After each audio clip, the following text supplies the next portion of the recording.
ლისის ტბის მიმდებარე ტერიტორიაზე საქართველოს ეროვნული ოლიმპიური კომიტეტის ორგანიზებით და საერთაშორისო ოლიმპიური კომიტეტის მხარდაჭერით ოლიმპიური გარბენი გაიმართა. ღონისძიება მიეძღვნა საერთაშორისო ოლიმპიურ დღეს, რომელიც 1958 წლიდან საერთაშორისო ოლიმპიური კომიტეტის თარიღთან დაკავშირებით მასობრივი ღონისძიებებით აღინიშნება, რომლებიც საერთაშორისო ოლიმპიური კომიტეტის პატრონაჟით იმართება და 200-ზე მეტი ქვეყნის მილიონობით მოქალაქე მონაწილეობს.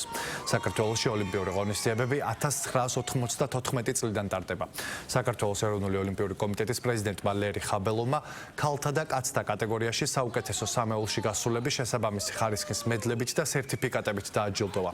გამარჯვებულებს კი სპეციალური პრიზები გადაეცათ.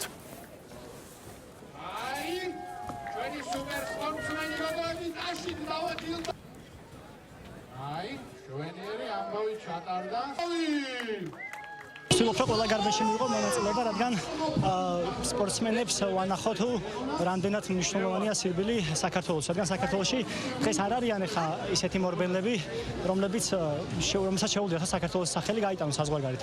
ერთი მორბენალი ყავს მარტო ჩემი გუნდელი დავით ხარაზიშვილი და ერთად ვემზადებით ამ ყველაფრისთვის და მისი დამსახურებაც არის, რომ მე დღეს ასეთ ფორმაში ვარ. ოლიმპიური მოძრაობა და ოლიმპიური თამაშები ჩვენ საზოგადოებას უყვარს და ეს აუცილებელი ეს ღონისძიება მე მალოვანი უნდა გადავუხადო, ვინც მონაწილეობა მიიღო ამ ღონისძიებაში, ყველა ახალგაზრდა, ვინც შეძლო მოვიდა და გარბენში მიიღო მონაწილეობა. ნებისმიერი ღონისძიება, რომელიც ემსახურება სპორტის პოპულარიზაციას, ცხოვრების ჯანსაღი წესის პოპულარიზაციას და მასში მონაწილეობას იღებენ სხვადასხვა თაობის ადამიანები, ეს რა თქმა უნდა ძალიან კარგია.